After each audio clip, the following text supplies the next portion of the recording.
Só que eu abri aqui e até agora nada.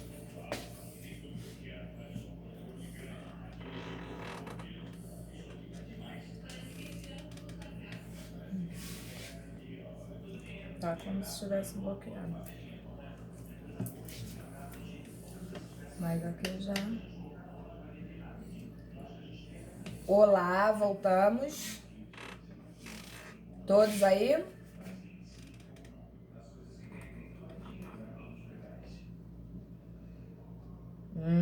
Muito bom, muito bom. Ok, então vamos dar continuidade aqui. Bom, tendo em vista o nosso horário, né? Eu acho melhor a gente acabar a apostila aqui e dar prosseguimento àquilo que eu falei das dicas da UAB. O que vocês acham?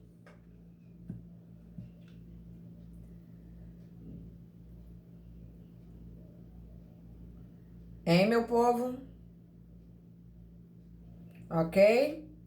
Então, vamos marcar aí que nós paramos na página 15, né, da apostila, para a gente poder efetivamente acabá-la na próxima aula. Então, paramos aqui na página 15. Vou até anotar aqui.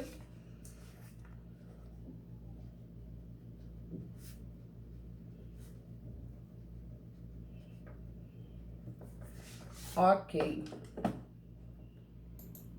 Ficou alguma dúvida quanto à questão dos materiais, gente?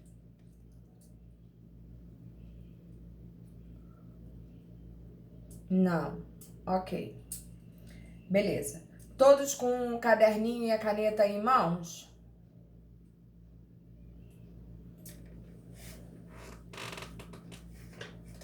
Eu preciso que vocês estejam com papel e caneta em mãos para que eu possa ditar alguma coisa para vocês aí.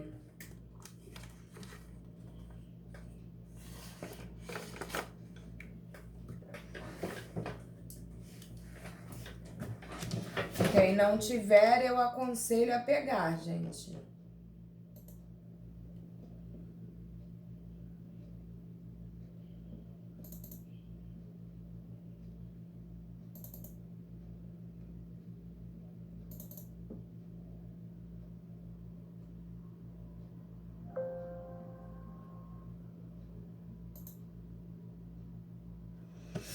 Bom, vamos lá. Ok, tá certo, Arthur. Pessoa tecnológica. Vamos lá, eu acho o máximo, porque eu não conseguiria ter essa ligeireza de raciocínio e atividade manual para isso. Mas vamos seguir aqui. Bom, primeiramente, eu tô pensando muito seriamente em semana que vem já criar, né? Edson, ele é terrível, né? Eu tô pensando já em iniciar na semana que vem, vou colocar uma peça processual para que vocês possam iniciar, né? Efetivamente a prática daquilo que a gente tem como ideal, que é o processo. Gostaria que vocês tivessem muita calma, né? Porque toda a problemática será desmistificada e vocês verão que a coisa não é tão feia quanto parece ser. Provavelmente eu gerarei para vocês um caso concreto. Vou tentar fazer um caso concreto retirado de uma das provas da ordem. Ou eu vou pegar provavelmente de algum concurso público ou alguma coisa nesse sentido. Porque não adianta eu ficar dando coisas muito comuns, muito fáceis para vocês. Haja vista que o nível de exigência da UAB não é um nível baixo. E muito mais importante do que não ser um nível baixo a prova da UAB é que a competência que vocês possuem também não é baixa, né? Então, eu não tenho dúvidas da qualificação de vocês, da competência técnica. Então, se eu desse uma coisa assim a um nível muito irrisório, seria inclusive uma ofensa à pessoa de vocês. Então vamos entender inicialmente que eu fiz algumas anotações aqui e peguei aquilo que eu achei que fosse assim mais habitual a ser cobrado na prova da ordem, que a grande preocupação do aluno é exatamente a prova da ordem. E não adianta a gente ficar de mimimi e a coisa não andar. Então vamos, antes da gente iniciar na semana que vem, vamos fazer algumas anotações aí. Primeiramente, coloquem assim, para vocês terem no material de vocês. Informações sobre petição. Tá dando para ouvir em alto e bom tom aí, todos vocês?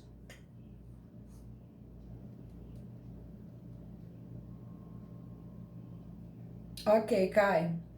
Então vamos lá, escrevam aí informação ou informações para petição. Vocês sabem que toda petição, apesar da gente não ter adentrado ainda na parte teórica do que vem a ser uma petição inicial, não tenham dúvidas que eu tenho um material preparado para vocês que não vai gerar a menor resistência no sentido de se criar petições, principalmente quando a gente fala de petição inicial, de contestação e de reconvenção. Isso vai ter que sair na veia de vocês, nem que para isso eu tenha que batalhar aqui toda semana com vocês uma peça processual, tá? Então vocês iniciem aí os bizus de vocês da seguinte maneira.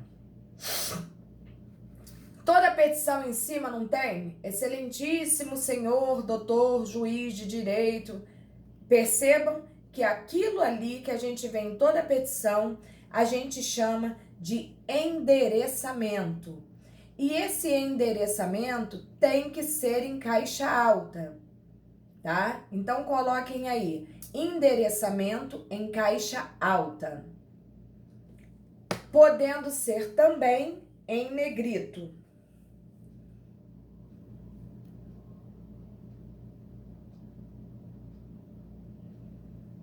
Se eu estiver sendo muito rápida, vocês, por favor, me avisem. Sinalize com reticências as informações obrigatórias. Coloca do jeito que eu tô falando.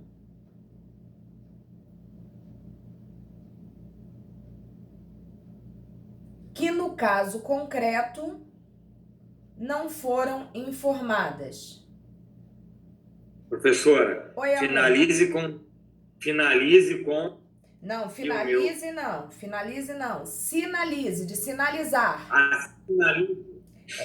Sinalize com reticências as informações obrigatórias.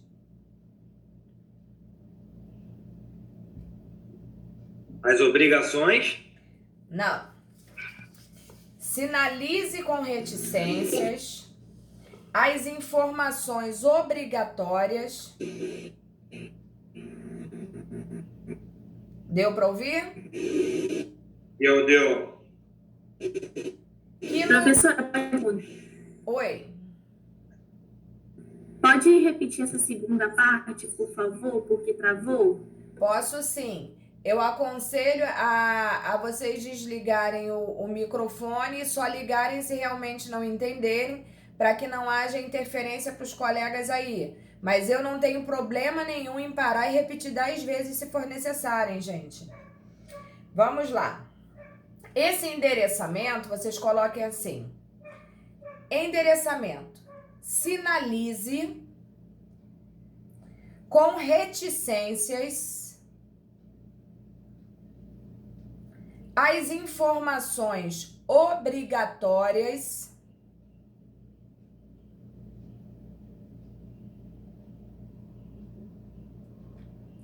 que, no caso concreto,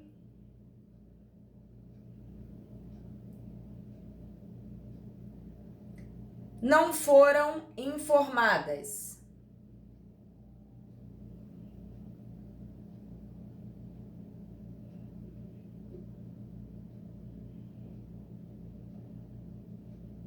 Tranquilo aí, meu povo? Beleza. O que seriam essas informações, gente? Por exemplo, excelentíssimo senhor doutor juiz de direito dá reticências porque não indicou o número da vara. Então, toda vez que o caso concreto não indicar para vocês alguma informação, vocês já sabem que devem proceder com as reticências naquele lugar ali. Tranquilo isso para vocês? Isso eu tô dando para vocês o bizu da OAB, tá, gente?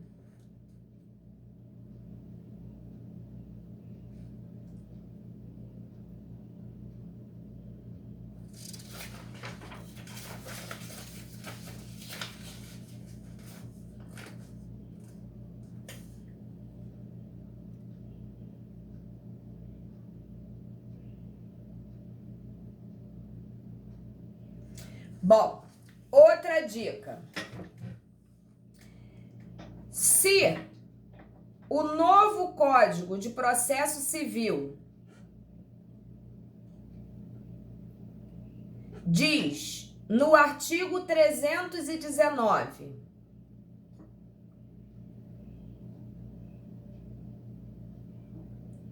que a petição inicial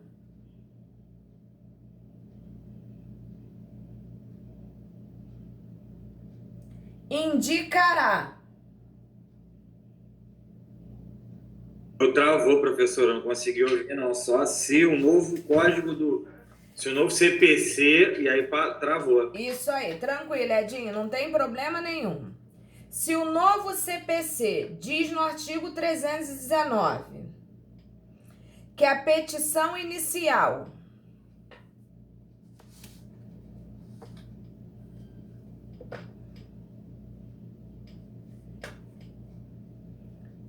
indicará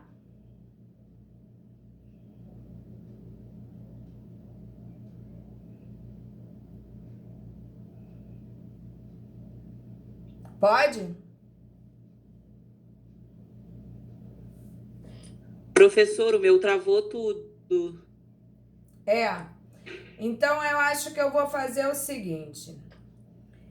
Vai ficar muito complicado para vocês isso aí, esse entendimento da petição aí.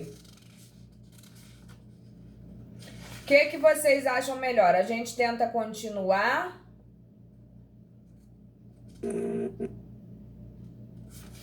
Ou a gente acaba essa apostila e eu tento fazer um material informando isso tudo para vocês? Eu acho melhor, de repente, voltar na apostila, acaba a apostila e o material, professora, depois. Você tá falando aí, tem hora que tá travando. Ok, entendeu? Edinho. Todos concordam aí, gente? Sim, professora. Ok. Então a gente faz assim, a gente termina a apostila e eu vou tentar formular um material com todas essas dicas e já vou postar no Sigu para vocês até semana que vem. Pô, show. Ok? Porque eu tô vendo que tá muito dificultoso. Então, a gente acaba a apostila, eu faço a chamada de vocês e a gente libera aqui a situação. Porque, em verdade, eu programei, né, para essa aula e até o final de acordo com essas situações aí. Mas tô vendo que a gente vai ter que acabar mais cedo. Mas isso não é problema.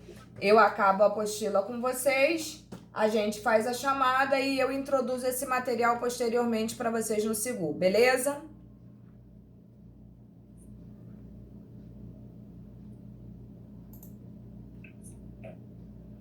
Beleza. Então, vamos lá. Então, voltamos aí para a nossa apostila na página 15, não é isso?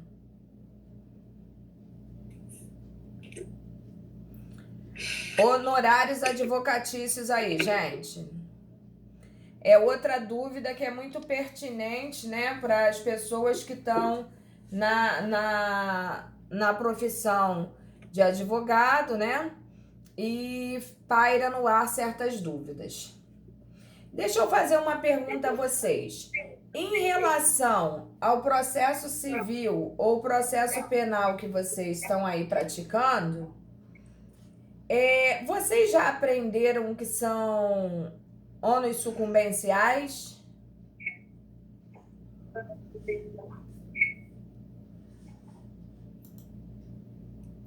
Pode repetir, falhou aqui. Tá. Vocês já aprenderam na matéria de vocês, de processo? Oi, gente.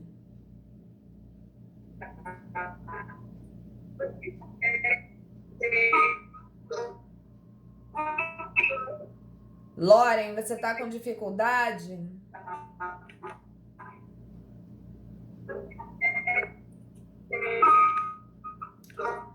É o microfone, gente.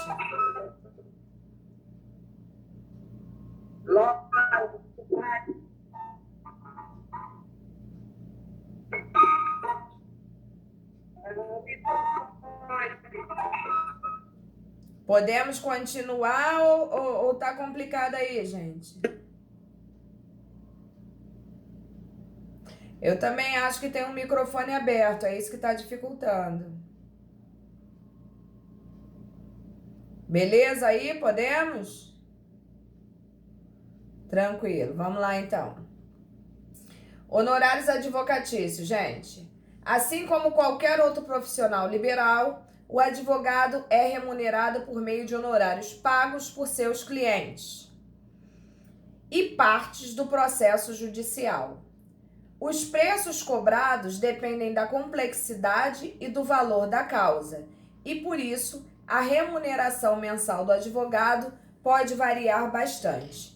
Isso não é segredo para ninguém, né? Que existem momentos em que o advogado tira mensalmente um valor mais robusto e, em contrapartida, tem meses que o valor é bem ínfimo, né? Uma vez que você fica até na dependência de certos processos para poder realmente ser remunerado. Porque a regra que a gente vê na atualidade é o advogado que gosta muito de trabalhar, né, na pendência de ganhar parte daquilo que o seu cliente ganharia numa possível indenização, por exemplo. Bom, particularmente e pessoalmente, eu acho que cada um de vocês tem que pensar muito, 100 mil em média, quem me dera, Edinho. Até recebo isso aí, Edinho, que sua boca seja de um anjo. Entendeu? Mas eu digo sempre que a gente tem que ter muito cuidado, porque a gente não pode ficar só na pendência do recebimento indenizatório. Até porque tem indenização que demora anos e anos e anos para sair, né? Então, eu sempre falo o seguinte, ninguém trabalha de graça, gente. E se você faz 5 anos de faculdade, depois mais 2 de pós-graduação, mais 3 de mestrado, depois mais 3 de doutorado, aí faz pós-doc, você trabalha o resto da vida, você estuda o resto da vida, e isso tudo custa muito dinheiro. Dinheiro, tempo, energia, né? E tudo isso eu costumo dizer que são tempos que você deixa de ficar com a sua família, com seus amigos, né? Você abre mão de muita coisa para poder ser um profissional de excelência. Então isso não pode ser barato, né? Eu acho assim, você quer fazer caridade, você escolhe um dia da semana, ou de 15 em 15 dias, ou uma vez por mês, sei lá, fica a critério de cada um, e vai fazer... Ah, tá bom, Pamela. Quem me dera, Pamela. Mas é o que eu desejo a todos vocês. De verdade. Então, eu sempre falo o seguinte. Médico cobra consulta. Entendeu? Se você for pedir para alguém fazer um imposto de renda, a pessoa vai te cobrar por aqueles honorários. Se você for numa mãe de santo ou num pai de santo, ele vai também te cobrar a consulta. O psicólogo te cobra consulta. Todo mundo te cobra consulta. Então, por que o advogado não pode cobrar consulta? Eu acho que isso é uma coisa para vocês refletirem, tá?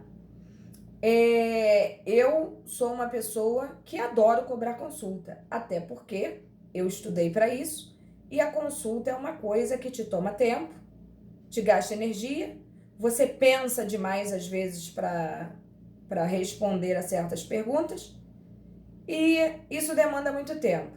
Então eu acho que consulta deve ser cobrada sim, mas isso fica a critério de cada um. Quanto aos honorários, vocês devem saber que a tabela de honorários da OAB fica exposta para quem quiser, né? Basta você, para isso, digita aí no Google, tabela de honorários da OAB 2020. E aí vai sair a tabela inteira de honorários. Que fique claro que aquela tabela de honorários ali é uma tabela de honorários mínimos. O que isso quer dizer? Quer dizer que o advogado está preso àquela tabela que ali está.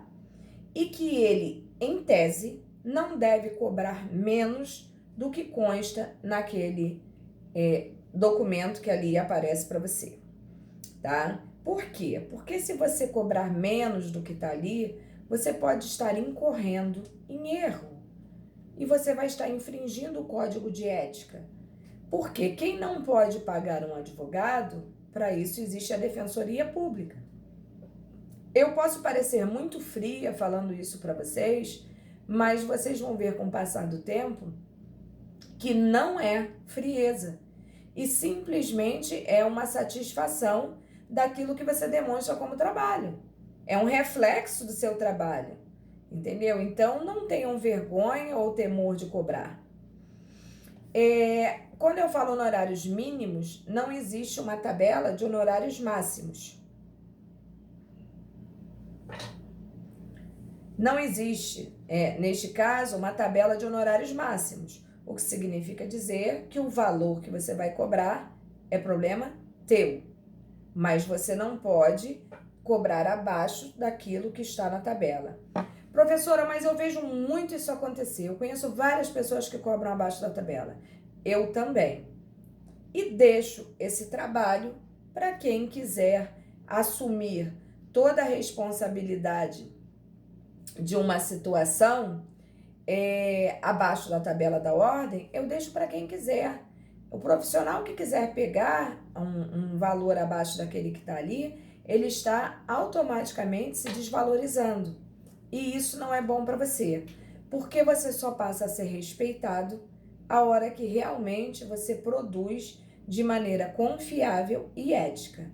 E não tenham dúvida, as pessoas observam isso, tá? Quando chega no seu escritório alguém falando, eu acabei de sair do escritório de fulano, do doutor fulano, e ele cobrou R$3.000 para fazer o trabalho que a senhora está cobrando 12. Eu falo, então volta lá no escritório do doutor fulano de tal que cobra R$3.000 e fique à vontade, sem aborrecimento, sem mágoa, né? Fique à vontade. Mas já com a tua mente sabendo que aquela criatura provavelmente voltará depois de um processo bagunçado, entendeu? Do qual você terá que corrigir. E aí, obviamente, não serão mais R$12.000, porque para pegar um processo inicial é um valor e para tentar consertar uma bagunça é outro, né? Então, pensem sempre nisso, entendeu? Se valorizem, porque a coisa não é fácil, não é fácil mesmo. Inclusive, vocês sabem disso, né? Eu não trabalho só na área civil, eu trabalho com a área criminal, que na verdade é o que eu mais faço, né? E na área criminal, principalmente, tem muito disso, né? Porque o advogado ali da rua tal cobrou tantos mil para soltar meu irmão em 24 horas. E a outra coisa que você tem que pensar muito, tá? Porque às vezes um valor econômico não vai te dar tanto prazer quanto você se livrar de certos trabalhos que só vão te dar dor de cabeça, entendeu? Então, quando você ouvir um cliente falando assim, você pode falar claramente para ele, querido, então vá nesse advogado que diz que soltará o seu irmão, seu marido, seu filho, seja quem for, em 24 horas, porque ele é muito melhor do que eu não solto ninguém em 24 horas, entendeu? E aí também acontece a mesma coisa, o cara vai e depois volta, porque depois que o teu dinheiro sumiu, aí é muito fácil falar, foi mal, o juiz não concedeu. Então, às vezes, a gente se livra de certas coisas para que você não gere dor de cabeça. Porque a pior coisa que tem é um cliente mala te cobrando aquilo que não tem fundamento, aquilo que você não prometeu, e o cara acha que a causa ganha. Ô, Jesus, esse termo causa ganha já é um tiro na cabeça, tá? Então, muito cuidado com isso aí. Queiram ganhar dinheiro, sim, mas antes de tudo e mais nada, preservem-se, tá? Um dia vocês lembrarão da frase dessa que vos falo aqui no momento. Podem acreditar que eu serei lembrada. Todo mundo na minha empresa achava que o processo era grátis, independente da ação, pagava só 30%. KKK da causa. É estranho, né? Por aí. Vamos lá então, ó. Existem 3 tipos de honorários advocatícios: os contratuais, os sucumbenciais e arbitrados.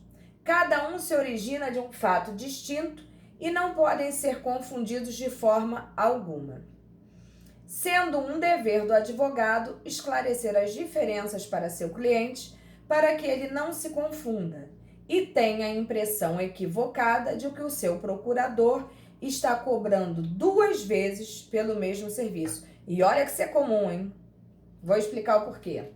Conheça agora as diferenças entre esses tipos de honorários. O honorário que mais causa problema nesse sentido são os honorários sucumbenciais. Que não me pergunte por quê, nem para quê, o seu cliente, que não tem nada para fazer, fica olhando o movimento processual como se fosse um grande entendedor da lei e um grande entendedor de processo. E aí, cada movimento processual que para ele não faz a menor diferença, são simplesmente movimentos processuais comuns, corriqueiros, né? Que fazem parte do dia a dia, e o cara fica te ligando. Poxa, por que a senhora não avisou? Por que sua secretária não me ligou? O que é isso? O que isso quer dizer? E aí eu vou te falar, isso já é um pé no saco. Mas triste é quando o cara percebe que os honorários sucumbenciais são pertencentes ao advogado. E aí, meu amigo, é um problema, porque ele acha que o dinheiro é dele, e você vai explicar que o dinheiro não é dele, e ele acha que você está ganhando 2 vezes no processo. E nós vamos entender o porquê que isso acontece. Quando uma pessoa procura um advogado para uma determinada demanda jurídica, o profissional deve acordar com a parte o valor pelo qual ele será remunerado neste serviço. Como esse tipo de honorário decorre de um contrato firmado entre advogado e cliente, ele é chamado de contratual. Independente de qual seja o resultado da demanda judicial proposta, esse valor deve ser pago conforme combinado na fase inicial, tá? Não caiam nessa esparrela de que, o processo é indenizatório, então eu vou receber ao final. Muitas das vezes você vai trabalhar como um condenado e ao final você não vence a demanda e fica chupando o dedo. Então, o ideal é que você cobre um valor pelos seus serviços e ao final, entendeu? Com o vencimento da demanda, você ganhe tantos %. Se isso ficar estipulado em contrato, não há problema nenhum. Vocês não terão problema nenhum, entendeu? Não demandará sequer processo. Inclusive, no contrato de vocês deve constar situações de viagem, tá? Se o processo for transcorrer em outra comarca, se não for passagem de avião, que a pessoa arcará com o combustível, com a alimentação, com o hotel, com o translado, seja com o que for, mas deve constar em contrato que o cliente é responsável por todos os custos referentes à viagem daquele profissional que vai atuar em seu nome, tá? Sim, muito cliente vai ao cartório questionar os ônus sucumbenciais. Isso é uma chatice, coitado do pessoal do cartório. Vai mesmo, Marlon, isso é muito comum. Vamos lá. Como são muitos os serviços prestados e nem todos envolvem necessariamente um processo judicial, A Ordem dos Advogados do Brasil dispõe de uma tabela de preços para balizar o arbitramento dos honorários, tendo em vista o tipo de serviço prestado. Esse tabelamento funciona como um piso, sendo vedado ao advogado cobrar um valor inferior. Observem que fala em valor inferior, não superior. Bom, então nós já vimos o que são honorários contratuais. Alguma dúvida para vocês? Não? Ninguém falou nada? Então tá bom. Valeu, Vanessa. Entramos aí nos honorários sucumbenciais. Além dos honorários acordados entre cliente e advogado, quando uma parte perde um processo judicial, ou seja, quando ela sucumbe, daí o nome sucumbencial, surge a obrigação de pagar uma quantia ao advogado da parte vencedora. Observe que está falando ao advogado, não está falando à parte. Então vamos lá. Quantia é esta que está disciplinada no artigo 20, parágrafo 3º do Código de Processo Civil e que varia entre 10% e 20% do valor da condenação final efetuada pelo juiz. Já tem uma discussão meio doida aí, que estavam querendo diminuir os ônus sucumbenciais para 2%, para 5%. Se isso vier a acontecer, deixarei até de trabalhar, porque quem é que vai, numa causa, né, ganhar 2% do valor total? Aí tá pedindo, tá morrendo de fome, né? Então, a gente tem que ficar de olho nisso aí. Para mensurar qual porcentagem da condenação o advogado merece receber, o juiz de direito leva em conta o grau de zelo do profissional, o local de prestação dos serviços, a natureza, a importância da causa e tempo gasto pelo advogado. Nas causas de pequeno valor e nas de valor inestimável, bem como naquelas em que não houver condenação ou for vencida a fazenda pública, os honorários serão fixados conforme a análise justa do juiz. Né? Aí danou-se o mundo, porque se o juiz não for justo, danou-se, né? Mas em regra é assim que acontece. Ele que estipula, né, dentro daquilo que ele acha coerente, aquilo que realmente a gente deve ganhar a nível de honorários sucumbenciais.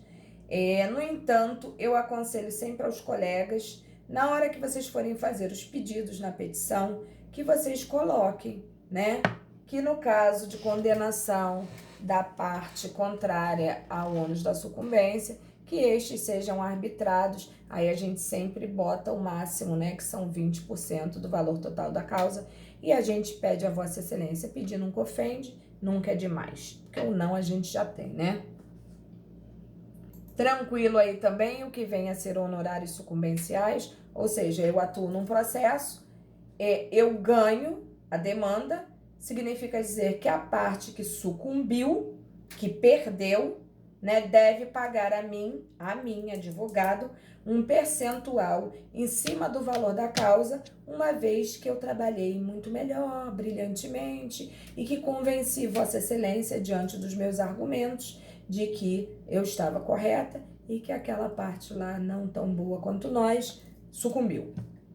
É basicamente isso aí. Na verdade, não é ser melhor ou ser pior, né? É a quantidade de instrumento probatório que você tem para apresentar ao processo também conta demais. Tá? Tranquilo, meu povo? E, para fechar, qual é a dúvida, Larissa? Ah, tá. Não, é o que eu tô falando aqui, Larissa, é que, em verdade, o ônus da sucumbência nada mais é do que a parte perdedora vai pagar a parte vencedora no processo.